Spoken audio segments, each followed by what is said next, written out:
Hey, sister. Where do you think you're going? My husband's room.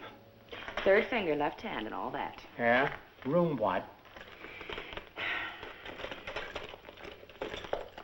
318. The rates go double. Whoever said two can live as cheaply as one never lived at this hotel. Using the mid-20th century term, this is less a hotel and more what they called a flop house. Poorly maintained, weekly and monthly rates, crappy furniture if there's any furniture at all, and most of all, cheap. If you were seriously on the skids and facing homelessness, if you had a couple of bucks, you could flop in one of these places for a while. Hence the name Flop House.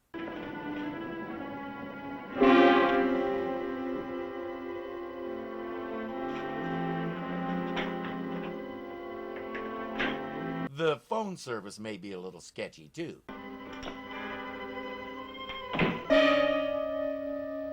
And some of this furniture raises serious questions. So, you're Mrs. Grady, huh? So you're the welcoming committee. You can call me Roger. Must I?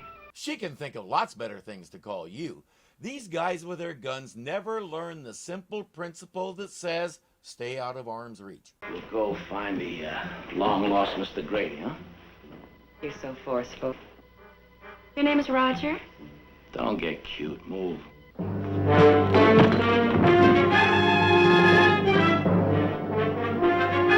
The guy with the newspaper from the lobby appears and revives Roger. Time to get after this lady.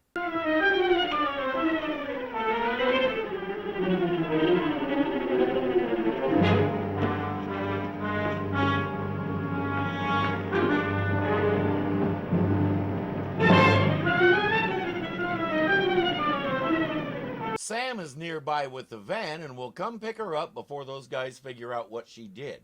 If she ever gets to deal with someone who isn't intellectually challenged, it should make for a very different type of story. But before we ask what this Mrs. Grady bit is all about, I want to talk about the opening theme.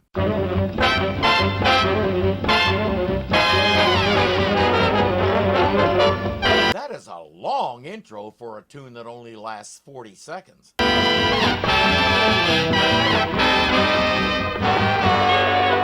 And then it stops after 7 seconds of actual theme.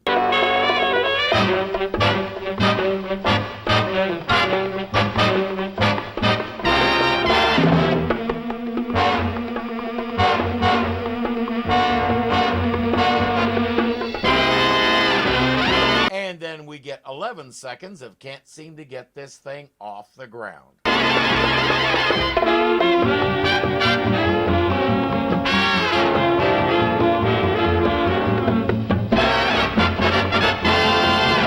Followed by 6 seconds of actual recognizable music, and it's done. I get the feeling whoever wrote this was working on several projects at once, dropped them all into a big messy pile, and started pulling random stuff out and putting it together because he was on a deadline. It never gets anywhere. The problem with that is it plants seeds in the viewer's mind about the show and makes them wonder if the show gets anywhere and thus whether it's worth watching. I've heard some bad television themes before. There was an old woman known as Dirty Sally. That was a failed spin-off of Gunsmoke, if you're wondering. I may cover it someday.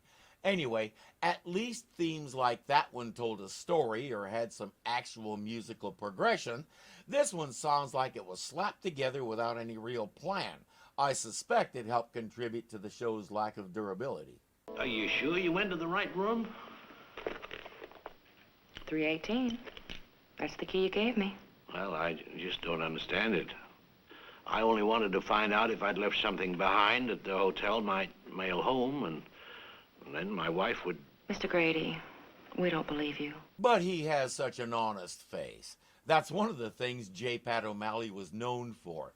His list of credits goes back to 1940 when he was only 36, but he really came into his own as he got older and developed that everybody's doting grandfather look.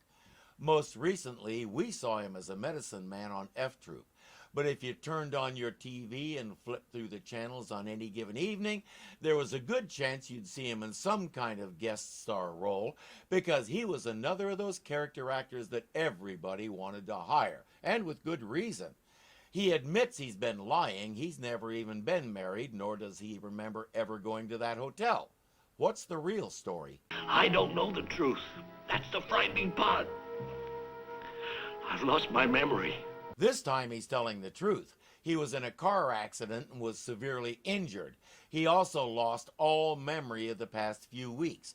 When he got out of the hospital, he found the hotel key in his pocket. And something else. $100 bill. I never owned one in my life. He runs a small newsstand down on the street. That's how they know him. That's not the kind of business that usually deals with transactions of that size. But it's nothing compared to what he found in the trunk of his car when he picked it up. Would you open it? I don't want to touch it again.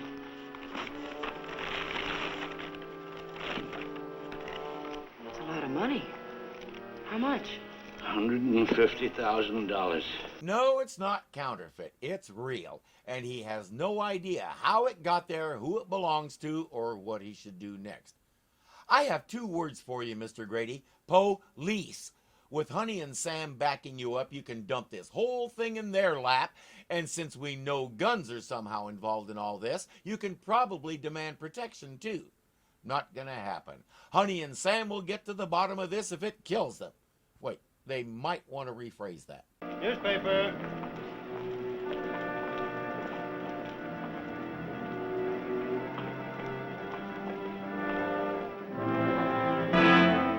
Well, so far we don't seem to be having much luck. At least they weren't until Roger appeared.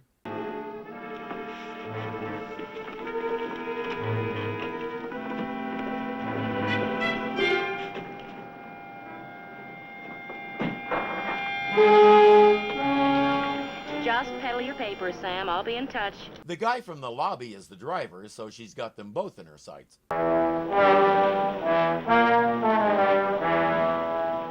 For those who don't know, that car is a Lincoln Continental. It was Ford's answer to the Cadillac luxury cars, and it was distinctive because the doors opened like this.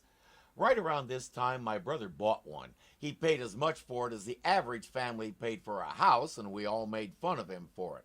He couldn't help poking a little fun at himself with us. For example, the day he brought it home, his wife and he decided to see just how big the trunk was. So they climbed in it and had themselves a tea party. I am not making that up. I don't think these guys have time for tea. They're on a mission. Honey. I beg your pardon, young man. I'm sorry, ma'am. I guess I got carried away. That's how you do comedy relief. Honey follows the Lincoln to the Golden Lotus restaurant. If you hear about the job, the boss is in there, but he's busy now. Oh, I was supposed to meet someone here. Sorry, miss, we don't open till 5. Well, I just saw 2 gentlemen walk in. Oh, they in with Mr. Chico. I guess Mr. Chico is the owner. How he's tied in with Roger and Friend is something she still has to figure out. Well, what happened to Grady? I bought the stand from him. Don't worry, I'll give you good service. We must have left some forwarding address. No, I just saw him one day and made the buy. And you haven't heard from him since? No. But the stand's been boarded up for a week. Yeah, I know. Well, I had to give notice of my old job. This guy is asking enough questions to make Sam suspicious. Who is he? Hey, mister. Yes? You got the right time? Yeah, watch the camera. It takes a good picture. That'll go a long way toward helping him find out. That's Charles Addison. The big construction man? I've heard of him. He puts up all the big projects in town. He must be loaded. How does he fit in with a package of money wrapped in newspaper and 2 gunsels in a cheap hotel? We're not going to find out standing here. So what do we do? I'm going to look for a job.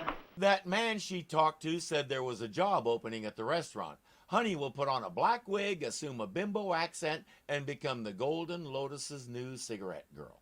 Back at the office, they're trying to prod Mr. Grady's memory a little more. You suppose Mr. Addison might be the key? Key? That's it. The key. Mr. Addison.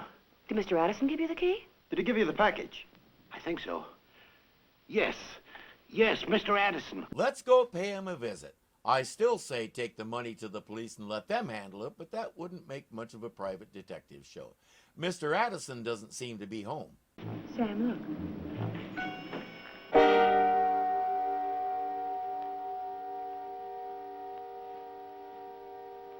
the other hood from the hotel.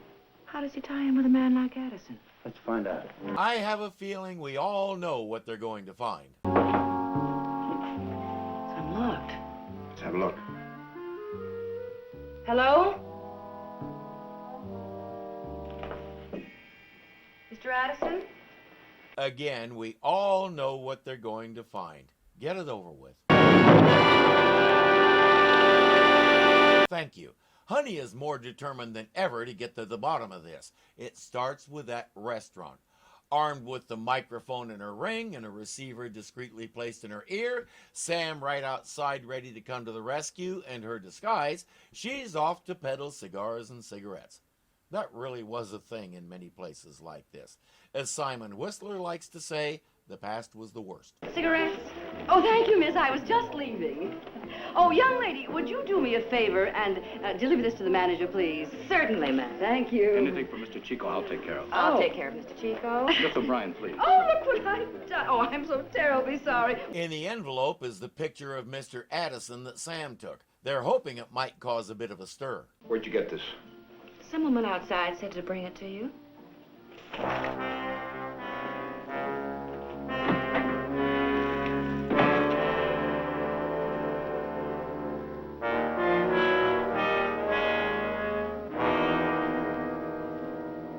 Looks like they were right. A lady. I took her to the door. She had a cab waiting. She goes by Aunt Meg, and you don't want to tangle with her. Just a little friendly advice. Did you hear the address you gave him? No, sir, I didn't. I sent Roger in. This could be a problem because Roger might recognize Honey. Haven't I seen this man before? Something in the afternoon paper about being drowned in a bathtub? Get lost. For best results, get lost before Roger appears.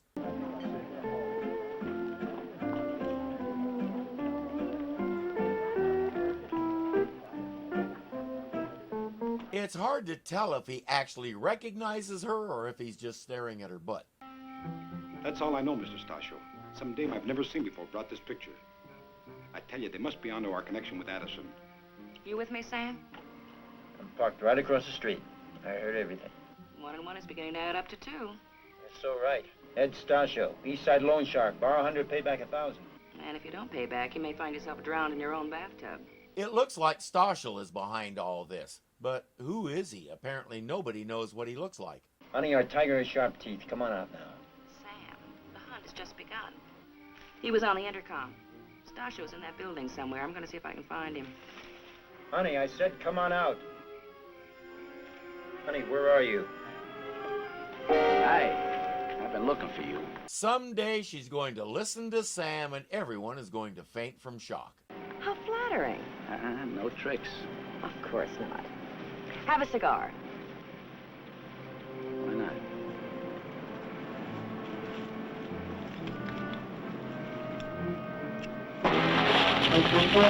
Honey, answer.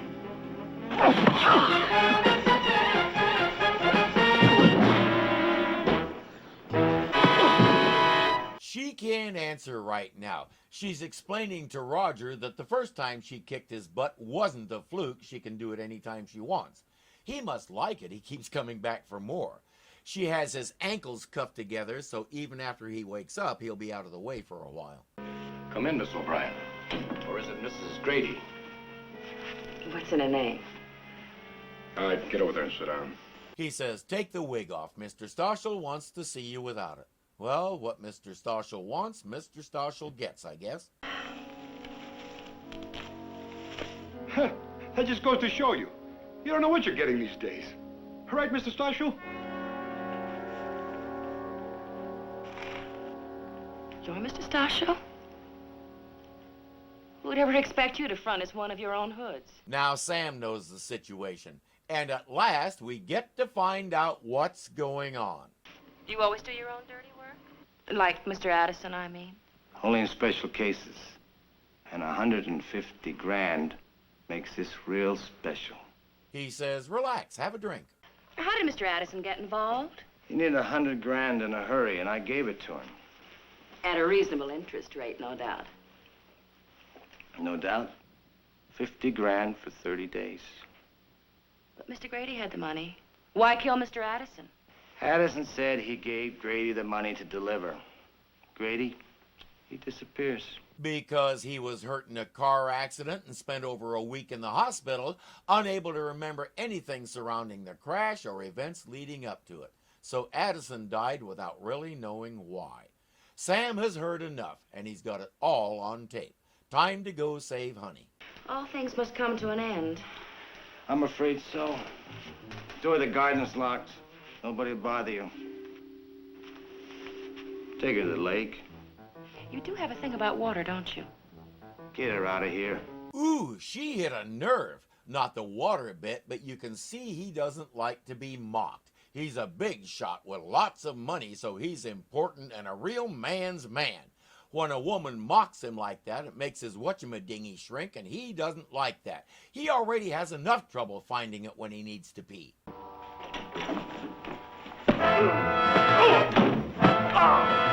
Great rescue there, Sam. I hear detective school has a special course just in how to do that.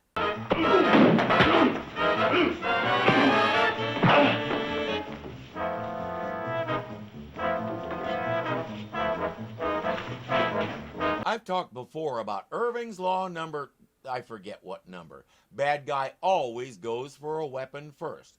It won't do him any good, and Sam will be the last one standing anyway.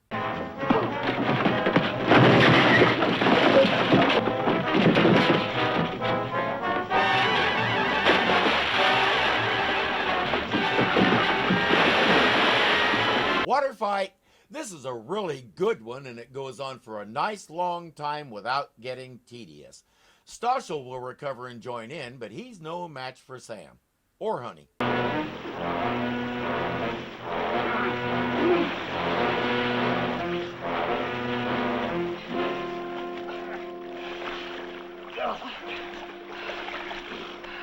You all right, honey? Yeah. Well, we finally got ourselves that tiger after all, didn't we, Sam? That's no tiger. Tigers are good swimmers. There's never a dull moment in the detective business. And speaking of business... What kind of arrangements did you make with our friend Grady? For services rendered, $100 bill. Stasho's rate was 50 thou for 30 days. Sam, about that $100. Oh, now, wait a minute, honey. Poor Grady. All this work and no pay? Makes Jack a dull boy. Wait, that's not right. It's all work and no play, isn't it? But usually if you want to play, you have to pay for something.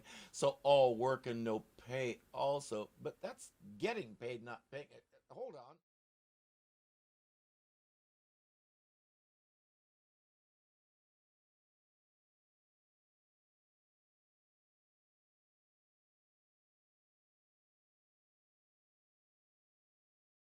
I may cover it some. That was a failed spin-off of Gunsmoke, by the way. Okay. I suspect it helped contribute to the... That was a failed spin-off of Gunsmoke, if you're wondering. I may cover it someday. Anyway, come on, David! Good grief! Nor does he remember ever going to that hotel. Come on, good grief, David.